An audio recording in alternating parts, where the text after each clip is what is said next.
bonjour, je suis Bernard Nogy, j'habite Foura depuis 5 ans, je suis en retraite et j'ai suivi la construction de Dermione depuis 10 ans. J'ai suivi toutes les étapes de construction, à Rochefort notamment. J'y allais pratiquement 2 fois par an et puis là, je viens assister au départ du bateau qui vraiment m'a fasciné depuis pas mal d'années. Donc j'espère que ce sera une belle fête pour tout le monde et qu'on pourra tirer ce soir le feu d'artifice, qui sera à mon avis une chose magnifique et inoubliable pour tout le monde qui sera sur le site. Sinon, espérons qu'il va faire beau cet après-midi, qu'on puisse tous assister au défilé de ce beau bateau, accompagné des 2 bateaux qui doivent normalement arriver cet après-midi. Voilà, bon week-end à tous et puis à bientôt. D'accord. Bonjour, en direct de Foura-les-Bains. Nous sommes le 18 avril. L'Hermione va venir et repartir. Je suis originaire de Saintes et je viens exprès pour la voir, parce que je n'ai pas vu l'été dernier. Voilà, je suis aussi la maman de Juliette Gaillet, une fille formidable, et j'espère que vous la connaîtrez un jour. Enfin, en tout cas, moi, je suis très contente. J'attends François avec impatience. Et depuis quelques moments, je vous souhaite un très bon moment avec tous les autres interviewés. Merci, au revoir.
et égaux en droit. Les distinctions sociales ne peuvent être fondées que sur l'utilité commune.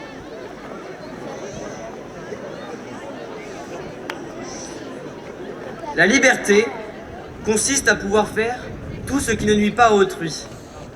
Ainsi, l'exercice des droits naturels de chaque homme n'a de bornes que celles qui assurent aux autres membres de la société la jouissance de ces mêmes droits. Ces bornes ne peuvent être déterminées que par la loi.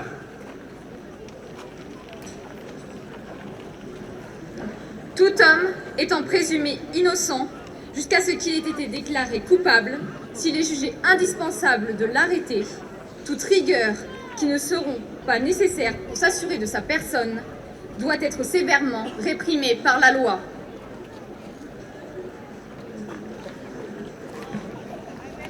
Nul ne doit être inquiété pour ses opinions, même religieuses, pourvu que leurs manifestations ne troublent pas l'ordre public établi par la loi.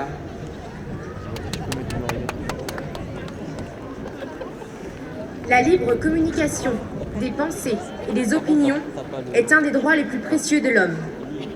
Tout citoyen peut donc parler, écrire, imprimer librement, sauf à répondre de l'abus de cette liberté dans les cas déterminés par la loi.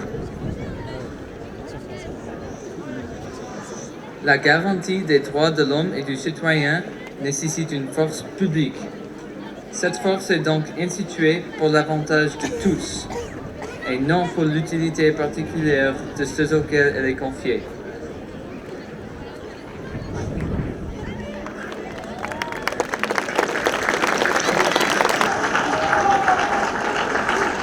C'est trop, c'est trop. Monsieur le Président de la République, Madame la Ministre, Mesdames, Messieurs les députés, Madame la Préfète, Monsieur le Président de Région, Messieurs les élus, Messieurs les maires, chers amis, dans quelques instants, l'Hermione va lever l'ancre de l'île d'Aix et longer Fouras pour entrer dans la Charente avant de prendre son grand départ pour l'Amérique. Votre présence, Monsieur le Président de la République, dans ce moment que notre association attend depuis si longtemps, nous fait particulièrement chaud au cœur. Elle touche ceux qui sont ici et ceux qui attendent l'Hermione sur les berges de Charente. Elle touche toute l'équipe de l'association Hermione Lafayette, bénévoles et permanents, ses 8000 adhérents, ces 4,5 millions de personnes qui nous ont soutenus en visitant pendant 17 ans le chantier de l'Hermione à Rochefort. C'est aussi un geste fort pour nos 3 collectivités partenaires de toujours et pour tous ceux, entreprises et particuliers, qui nous ont soutenus et aidés pendant toutes ces années. Votre présence est une marque de reconnaissance pour tous ceux qui ont rebâti à l'identique cette cathédrale maritime, charpentiers, calfateurs, gréeurs, sculpteurs, voiliers et j'en rate encore. C'est aussi le top départ d'une grande traversée de la mémoire sous le signe de l'amitié franco-américaine et des valeurs qui la fondent. Merci, Monsieur le Président. Merci à vous tous ici, présents à Fouras. Merci à ces dizaines de milliers de personnes qui sont venues aujourd'hui partager avec nous ce moment. Merci de votre soutien à l'équipage, à tous ces jeunes qui vont traverser l'Atlantique en réalisant notre rêve, votre rêve, un rêve partagé depuis tant d'années par des millions et des millions de Français. Merci, cher Bénédicte Donnelly, Monsieur le Consul, Monsieur le Président de la République, Madame le maire. Je salue l'ensemble des élus ici présents et vous tous, citoyens et citoyennes de Fouras, de Charente-Maritime, de Poitou-Charentes et bien d'au-delà, et tous nos amis américains qui sont aujourd'hui présents pour ce moment à la fois si intense et si émouvant. Ce moment où la frégate de la Liberté, reconstruite à l'identique durant toutes ces années, cette prouesse technique, artisanale, artistique, mais aussi cette prouesse de fraternité, d'amitié, d'engagement, de bénévolat, de mouvement associatif, bref, tout ce qui nous rassemble aujourd'hui, tout ce qui nous rassemble dans la fierté et la mobilisation de tout un territoire qui aujourd'hui est regardé par tout un pays, qui aujourd'hui incarne une histoire, qui aujourd'hui porte l'amitié franco-américaine et qui, par votre présence, Monsieur le Président de la République, donne à cette dimension locale, territoriale, régionale de Poitou-Charentes une dimension nationale. Et grâce à vous, le président Barack Obama vient d'envoyer un message qui est arrivé hier, que le consul des États-Unis d'Amérique nous lira tout à l'heure. Et donc grâce à vous, cette dimension aussi devient aujourd'hui internationale et même mondiale. Et d'ailleurs, ce sont des valeurs mondiales que portait Lafayette quand il traverse pour la première fois l'Atlantique pour s'enrôler chez les insurgents. Avec la fougue de sa jeunesse, celui que Benjamin Franklin appelle « the boy », dit son bonheur de voler à la défense de la liberté. Et finalement, dans cette fête populaire aujourd'hui si chaleureuse, on retrouve les trois grandes valeurs qui ont fait la force et l'endurance de l'engagement de ceux qui ont combattu pour l'indépendance des États-Unis d'Amérique. D'abord, c'est un projet citoyen avec des milliers et des milliers de bénévoles rassemblés dans les associations, des millions de visiteurs, plus de 4 millions, qui par leur participation ont marqué leur attachement à la réussite de ce projet. C'est ensuite un formidable projet culturel et historique dont les valeurs nous inspirent encore aujourd'hui. Et je remettrai tout à l'heure un exemplaire de la Déclaration des droits de l'homme et du citoyen de 1789 que deux jeunes gabiers rapporteront à Yorktown à l'arrivée de la frégate Hermione le 5 juin prochain aux jeunes Américains pour marquer l'amitié qui nous unit autour de ces valeurs de liberté. Ensuite, c'est un projet de rassemblement d'un territoire qui a su en effet faire l'unité pendant 15 années, au-delà des clivages partisans et des alternances de toute nature.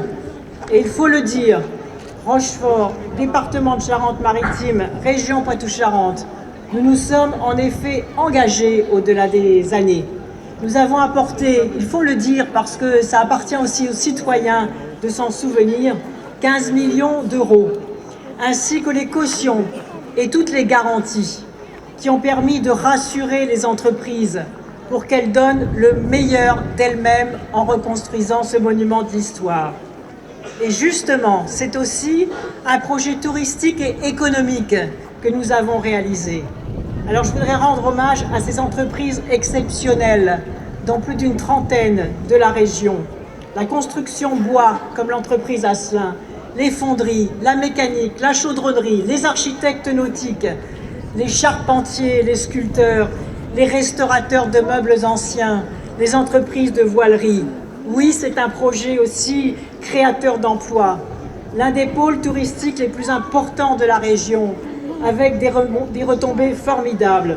Alors nous avons raison d'engager, nous, collectivités territoriales, cette prise de risque au service de la réalisation de cette aventure exceptionnelle.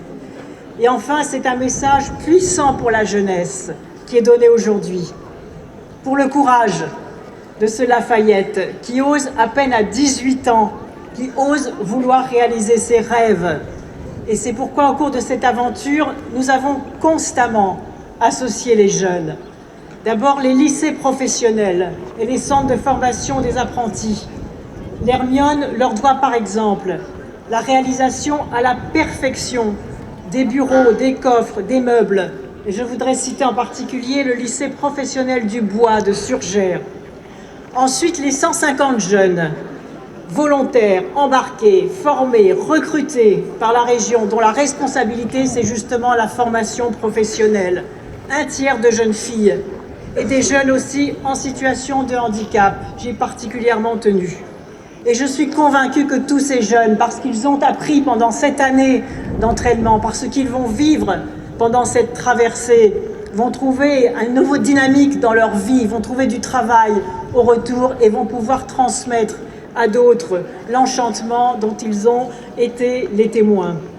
Les échanges aussi entre tous les lycées de ce territoire et les lycées de la région Bretagne, unis autour de projets professionnels avec des lycées des États-Unis d'Amérique pour des expériences professionnelles et linguistiques inoubliables.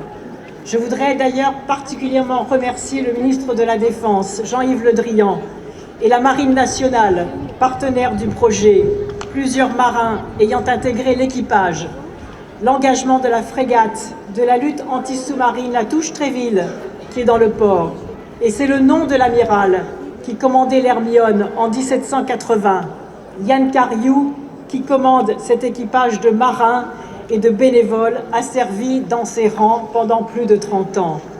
Alors nous avons hâte d'assister à l'arrivée le 5 juin à Yorktown, ville chargée de symboles, victoire décisive du 19 octobre 1781 pour l'indépendance des États-Unis d'Amérique. Et puis nous avons hâte de voir le moment de l'apothéose, l'arrivée dans la baie de New York par la grande parade du 4 juillet prochain, jour de l'indépendance, où il est évident les images de la frégate de la Liberté qui sera dans quelques instants sous nos yeux arrivera devant la statue de la Liberté.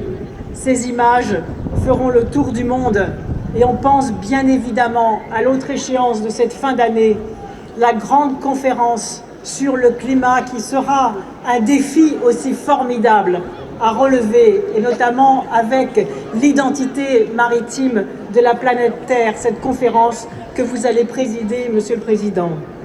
Et à ce moment-là, des millions et des millions de personnes pourront penser, comme le disait le général de Lafayette, aucun obstacle, aucun mécompte, aucun chagrin ne me détourne ou ne me ralentit, disait-il, dans le but unique de ma vie, le bien-être de tous et la liberté partout. Alors vive la volonté, vive la liberté et vive la fraternité entre les peuples.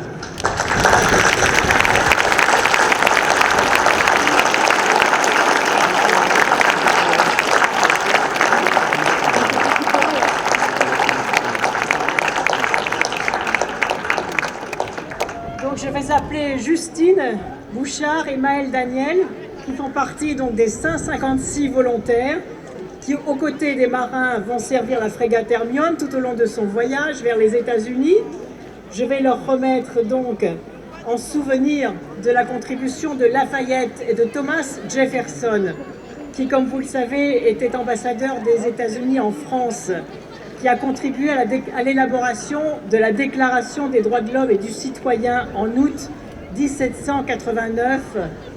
Je vais donc vous charger de remettre cette déclaration aux jeunes Américains qui vous accueilleront à Yorktown le 5 juin prochain en signe de l'amitié franco-américaine et des valeurs qui unissent nos deux nations.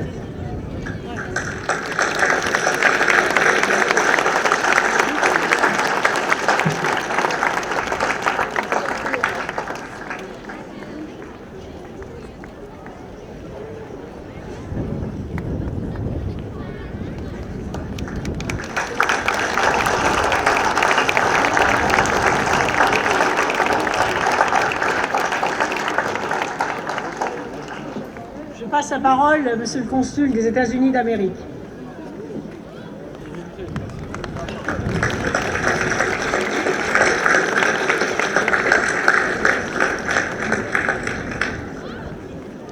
Monsieur le Président de la République française, Madame la Ministre de l'Écologie, du Développement durable et de l'Énergie, Mesdames et Messieurs les membres du Parlement et du Sénat, Madame la Préfète, Madame le maire de Forain, Messieurs les présidents des conseils régionaux et généraux, Monsieur le Président de l'association Hermione Lafayette, Mesdames et Messieurs, dans vos fonctions et qualités respectives, j'ai l'honneur de vous lire une traduction française du message du président des États-Unis d'Amérique, M. Barack Obama, à l'occasion du départ de l'Hermione pour les États-Unis. Je le cite. « C'est pour moi un honneur de commémorer avec vous le voyage de l'Hermione et de célébrer ainsi les liens indéfectibles d'amitié et de solidarité tissée entre nos deux nations. Depuis plus de 2 siècles, les États-Unis d'Amérique et la France sont unis par la liberté dont ils sont mutuellement redevables. Sur les champs de bataille où se joua la victoire de notre révolution, comme sur les plages où débuta la libération de votre continent, des générations entières de nos deux peuples ont défendu les idéaux que nous poursuivons. Ils ont ainsi triomphé à maintes reprises de l'obscurité qui constitue l'oppression et l'injustice grâce à la lumière et de la liberté et de l'égalité. L'hommage que nous rendons aujourd'hui aux efforts extraordinaires déployés par le général Lafayette et le peuple français en faveur de la Révolution américaine nous rappelle que notre partenariat avec la France en fait le plus ancien allié de notre nation. Nous œuvrons toujours à renouveler et à consolider cette alliance pour qu'elle puisse être fièrement perpétuée par les générations à venir. Tous mes vœux de succès vous accompagnent en cette grande occasion qui vous réunit. Je m'adresse à présent à l'équipage de l'Hermione. Je vous souhaite bon vent et mer calme. Bon voyage. Signé Barack Obama. Merci.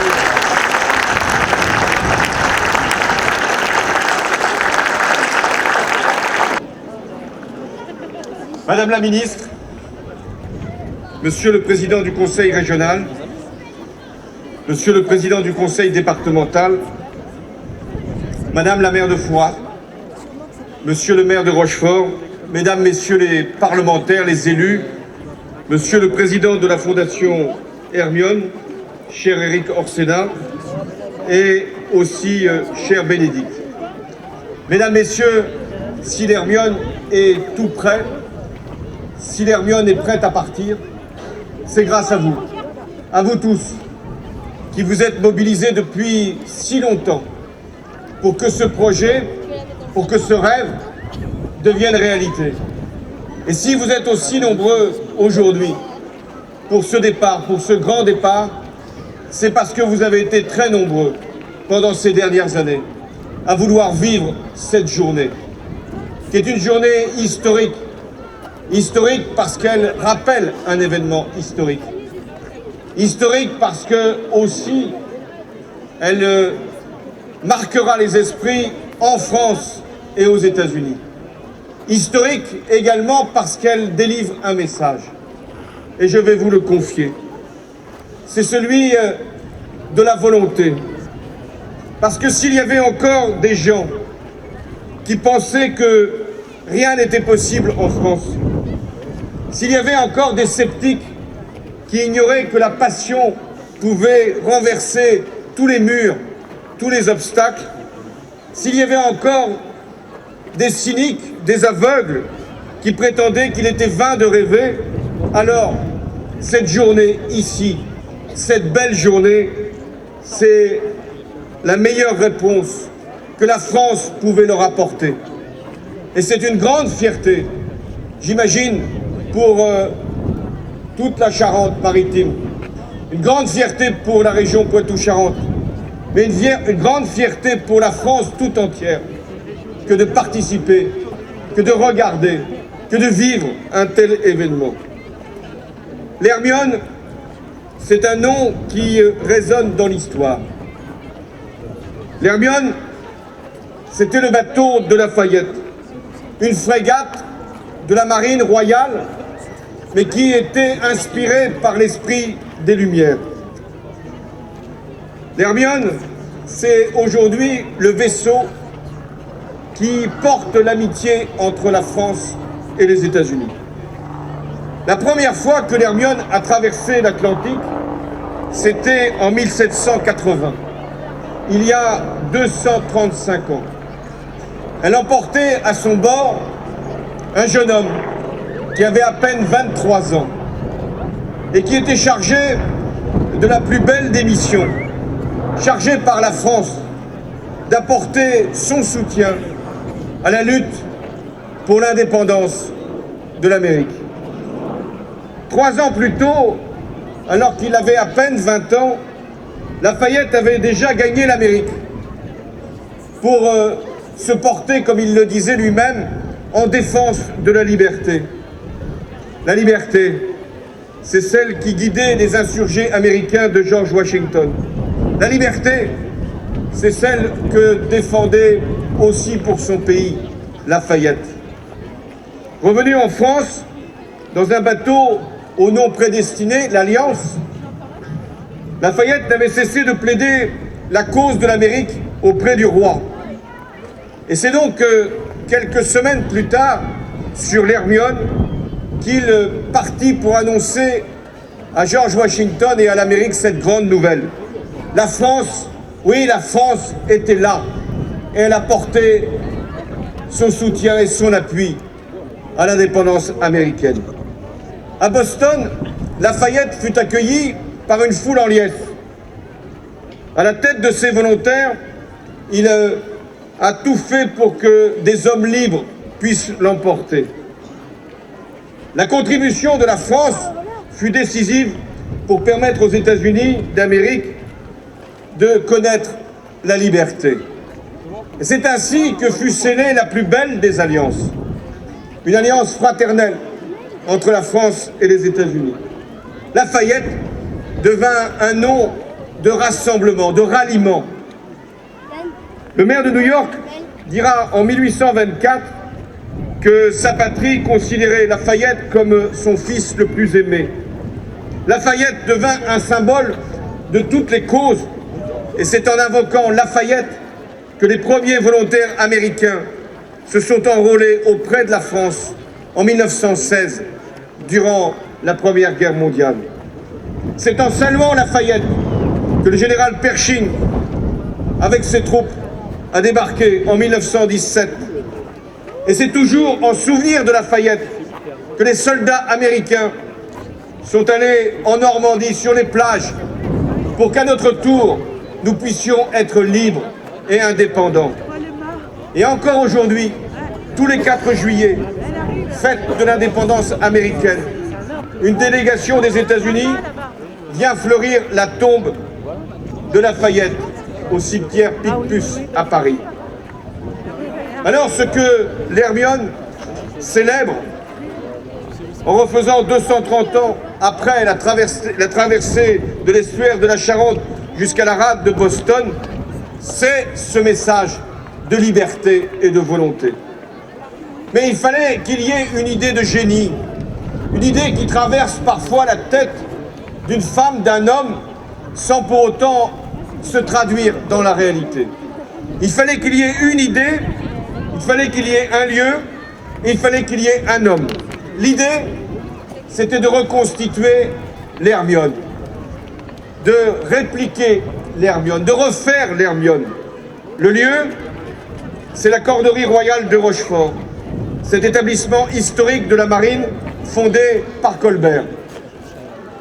Mais l'aventure de cet établissement s'était arrêtée en 1927 et la ville de Rochefort s'était refermée derrière ses murs, pleurant cette corderie disparue. Alors il fallait un homme pour la réveiller. Cet homme, c'est Jean-Louis Frault. Il était maire de Rochefort.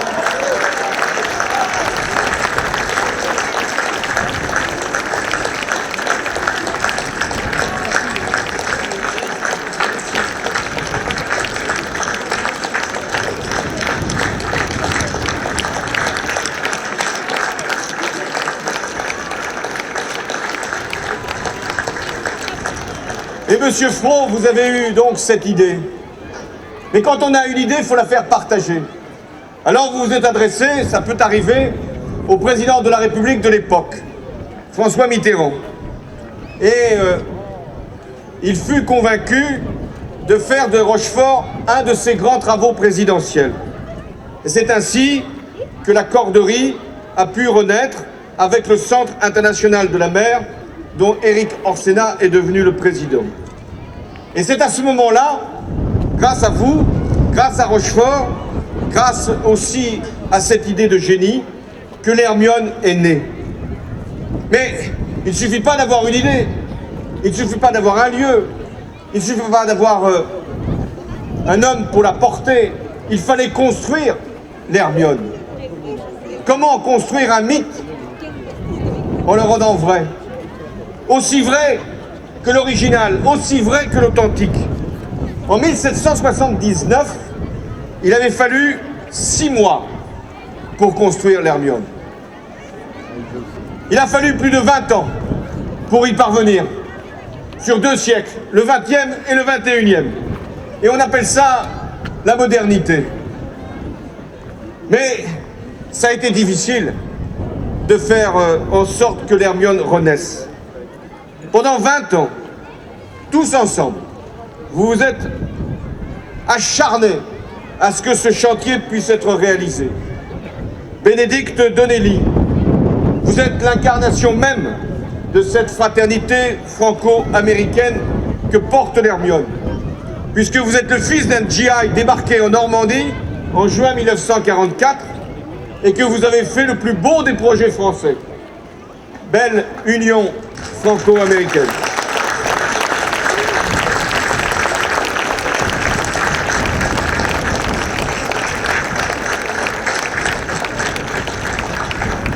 Pendant 20 ans, il a fallu faire travailler toutes les collectivités locales ensemble. Et elles ont pu changer de majorité, ça peut arriver. Et elles ont su travailler au-delà des alternances, au-delà des changements, à ce beau projet de l'Hermione. La région, d'abord sous l'impulsion de Ségolène Royal, puis ensuite de Jean-François Macaire, le département avec Dominique Bussereau, toutes les collectivités se sont réunies. Et je n'oublie pas l'agglomération de Rochefort, l'agglomération de La Rochelle. Et voilà comment on rassemble des millions d'euros sans que l'État y mette trop d'argent. C'est pourquoi je voulais compenser par ma présence.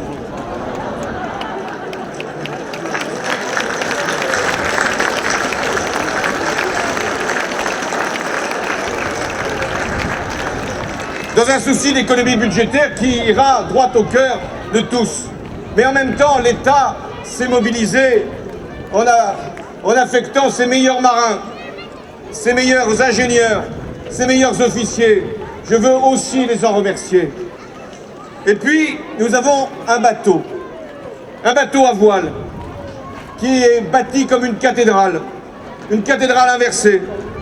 C'est un chef-d'œuvre collectif, qui a été conduit à rassembler tant de métiers, des charpentiers, des ébénistes, des peintres, des voiliers, des calfats, des forgerons, des sculpteurs, des créeurs, autant de métiers qui avaient été oubliés, parfois avaient disparu, et grâce à l'Hermione, se sont remis au travail. Il a fallu rassembler un puzzle de 400 000 pièces de bois, de métal, 25 km de cordage, 2000 mètres carrés de voilure à tisser, des canons à couler, et même des obus, des boulets, qui ont été ainsi réhabilités ou réinventés. Il a fallu les meilleurs architectes, les meilleurs artisans, les meilleurs ouvriers. Voilà pourquoi c'est un chef-d'œuvre qui va bientôt passer sous vos yeux. Grâce à l'Hermione, il arrive. Grâce à l'Hermione, Rochefort a ainsi noué des relations avec toutes les régions. Et je veux ici, devant ce bateau si magnifique, dire qu'il faut un équipage pour qu'un bateau navigue, et que c'est le commandant Cariou et son second, qui est une jeune femme, Gisèle Jiquel, qui aujourd'hui sont sur le pont avec les hommes et les femmes d'équipage, 80. Voilà ce qu'on a été capable de faire. Votre présence nombreuse est également la plus belle des récompenses pour tous ceux qui ont œuvré à ce chef-d'œuvre. Et je veux terminer par un seul message, c'est que l'Hermione, c'est une page lumineuse de notre histoire, parce qu'elle porte des valeurs universelles, l'engagement, la liberté, le courage et l'amitié entre la France et les États-Unis. Elle montre que la volonté peut décider de tout, peut également emporter toutes les convictions, que la liberté est celle qui guide toujours les peuples. Et pour se souvenir de ce que disait Lafayette, pour que vive la liberté, il faudra toujours que des hommes se lèvent et secouent l'indifférence ou la résignation. Et encore aujourd'hui, pour que nous puissions réussir tous ensemble, pour que la France puisse avancer, il faut vaincre la résignation, l'indifférence, et il faut faire preuve de volonté, d'engagement